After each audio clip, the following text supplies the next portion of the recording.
ದಿನಗಳಲ್ಲಿ ಎಜುಕೇಶನ್ ಅನ್ನೋದು ಹಲವು ಕಡೆ ಹೇಗಾಗ್ಬಿಟ್ಟಿದೆ ಅಂದ್ರೆ ಆರ್ಥಿಕವಾಗಿ ನಾವು ಸಬಲರಾಗೋದು ಅಂತ ಅಂದ್ಕೊಬಿಟ್ಟಿದ್ದಾರೆ ಕೆಲವರು. ಹಾಗಾಗಿ ಗಲ್ಲಿಯಲ್ಲೂ ಕೂಡ ಈ ಪ್ರೈವೇಟ್ ನರ್ಸರಿ ಹೋಮ್ಗಳೆಲ್ಲವೂ ಹಣಬೆಗಳಂತೆ ತೆರೆದಿರುವಂಥದ್ದು ಗಮನಿಸ್ತಾ ಇರ್ತೀವಿ.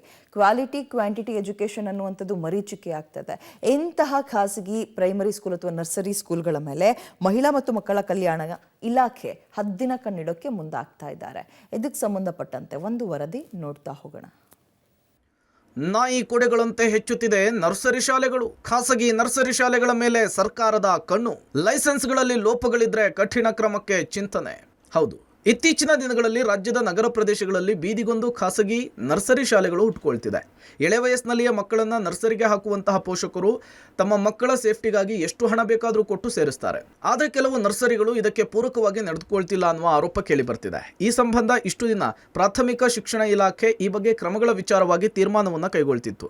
ಆದ್ರೆ ಈಗ ಮತ್ತೊಂದು ಇಲಾಖೆ ಎಂಟ್ರಿ ಕೊಟ್ಟಿದ್ದು ಈ ನರ್ಸರಿ ಸಮಸ್ಯೆಯನ್ನ ಜಂಟಿಯಾಗಿ ಸರಿಪಡಿಸಲು ಮುಂದಾಗಿದೆ. ಸದ್ಯ ಪ್ರಾಥಮಿಕ ಶಿಕ್ಷಣ ಇಲಾಖೆಯ ಜೊತೆಗೆ ಮಹಿಳಾ ಮತ್ತು ಮಕ್ಕಳ ಕಲ್ಯಾಣ ಇಲಾಖೆ ಜಂಟಿಯಾಗಿ ನರ್ಸರಿಗಳ ವಿರುದ್ಧ ಕ್ರಮ ಕೈಗೊಳ್ಳುವ ನಿಟ್ಟಿನಲ್ಲಿ ಮುಂದಾಗ್ತಾ ಇದೆ.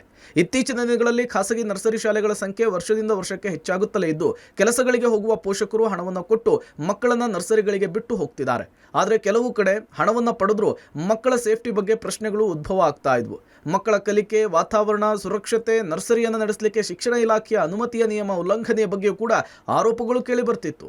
ಈಗ LKG, UKG ತರಗತಿಗಳು ಮಹಿಳಾ ಮತ್ತು ಮಕ್ಕಳ ಕಲ್ಯಾಣ ಇಲಾಖೆಯ ಅಡಿಯಲ್ಲಿ ಬರೋದ್ರಿಂದ ನರ್ಸರಿಗಳ ವಿಚಾರವಾಗಿಯೂ ಕೂಡ ಮಕ್ಕಳ ಕಲ್ಯಾಣ ಇಲಾಖೆ ಹದ್ದಿನ ಕಣ್ಣಿಡಲಿಕ್ಕೆ ಮುಂದಾಗಿದೆ. ಸರ್ಕಾರದ ವತಿಯಿಂದ ಬಹಳ ಮಹತ್ತರವಾದಂಥ ಒಂದು ಹೆಜ್ಜೆ, ಕ್ರಾಂತಿಕಾರಿ ಬೆಳವಣಿಗೆ ಅಂತ ಹೇಳ್ಬೋದು. ಇದು ನಮ್ಮ ಮಹಿಳಾ ಮತ್ತು ಮಕ್ಕಳ ಕಲ್ಯಾಣ ಇಲಾಖೆಯಲ್ಲಿ ಬರೀ ಪೌಷ್ಟಿಕ ಆಹಾರದ ಜೊತೆಯಲ್ಲಿ ಗುಣಮಟ್ಟದ ಶಿಕ್ಷಣವನ್ನು ಮಾಡರ್ನೈಸ್ ಯುಗದಲ್ಲಿ ಮಕ್ಕಳಿಗೆ ಕಲಿಸ್ಕೊಡ್ಬೇಕನ್ನುವಂಥ ಒಂದು ಕ್ರಾಂತಿಕಾರಿಕ ಹೆಜ್ಜೆಯನ್ನು ಇವತ್ತು ನಮ್ಮ ಇಲಾಖೆ ವತಿಯಿಂದ ಇಡ್ತಾ ಇದ್ದೀವಿ. ಇನ್ನು ಈ ಸಂಬಂಧ ಶಿಕ್ಷಣ ಇಲಾಖೆ ಸಚಿವರ ಜೊತೆಗೂ ಕೂಡ ಚರ್ಚೆ ಮಾಡುವುದಾಗಿ ಮಕ್ಕಳ ಕಲ್ಯಾಣ ಇಲಾಖೆಯ ಸಚಿವೆ ಲಕ್ಷ್ಮೀ ಹೆಬ್ಬಾಳ್ಕರ್ ತಿಳಿಸಿದ್ದಾರೆ. ಈ ಸಂಬಂಧ ಶಿಕ್ಷಣ ಇಲಾಖೆಯಿಂದ ವರದಿಯನ್ನು ಕೇಳಲಾಗ್ತಿದೆ. ವರದಿ ಬಂದ ಬಳಿಕ ಅನುಮಾನ ಇರುವ ನರ್ಸರಿಗಳ ಪರಿಶೀಲನೆಯನ್ನ ಮಾಡಲಿದ್ದಾರೆ. ಈ ವೇಳೆ ಲೋಪದೋಷಗಳು ಕಂಡು ಬಂದ್ರೆ ಕಠಿಣ ಕ್ರಮ ಕೈಗೊಳ್ಳುವ ಎಚ್ಚರಿಕೆ ಕೊಟ್ಟಿದ್ದಾರೆ.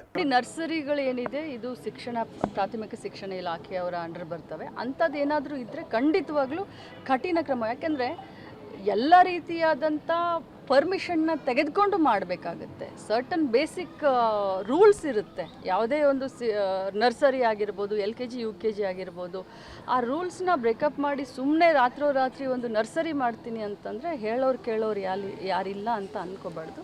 ಅಂಥವ್ರಿದ್ರೆ ಖಂಡಿತವಾಗ್ಲೂ ನಾನು ಶಿಕ್ಷಣ ಇಲಾಖೆ ಮಂತ್ರಿ ಮಧು ಬಂಗಾರಪ್ಪ ಅವರ ಹತ್ರ ಮಾತಾಡಿ ಕಠಿಣ ಕ್ರಮ ತೆಗೆದುಕೊಳ್ಳಕ್ಕೆ ಇದೆ. ಒಟ್ಟಾರೆ ಎರಡು ಇಲಾಖೆಗಳು ಕೂಡ ಒಂದೊಳ್ಳೆ ಹೆಜ್ಜೆಯನ್ನು ಇಡ್ತಾ ಇದ್ದು, ನಿಯಮವನ್ನು ಉಲ್ಲಂಘಿಸಿ ನಡೀತಾ ಇರುವಂತಹ ನರ್ಸರಿಗಳಿಗೆ ಚಾಟಿ ಬೀಸಲಿಕ್ಕೆ ತಯಾರಿ ನಡೆಸಿರೋದು ನಿಜಕ್ಕೂ ಸ್ವಾಗತಾರ್ಹ ವಿಚಾರವೇ. Raghu Mariswamy, metro bureau, public TV, Bengaluru.